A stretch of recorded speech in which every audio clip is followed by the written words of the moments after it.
Welcome to Kenton's videos. Enjoy the video. In this video, I will explain how to make kimchi for business. First, research your local market to identify potential customers and competitors. Next, develop a clear business plan outlining your production capacity, pricing strategy, and distribution channels. Finally, secure all necessary permits and licenses to operate legally, ensuring your kitchen meets health department standards. This foundational work is crucial for a successful launch.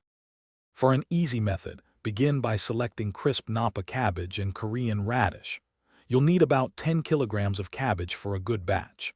Create your signature kimchi paste using a blend of gochugaru, garlic, ginger, and fish sauce.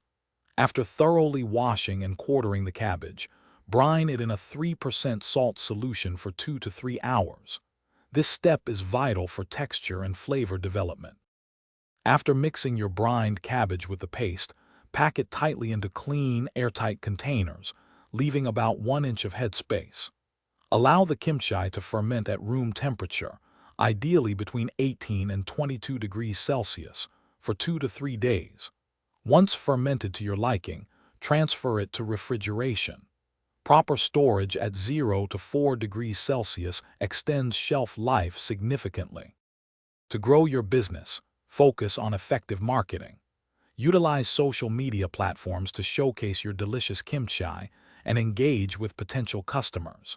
Consider partnering with local restaurants or specialty food stores for broader distribution. Remember to gather customer feedback to continuously improve your product. And for those who love to read, check the description for a link to the new Kindle Paperwhite, along with other great deals. Thanks for watching. Consider subscribing if we helped you.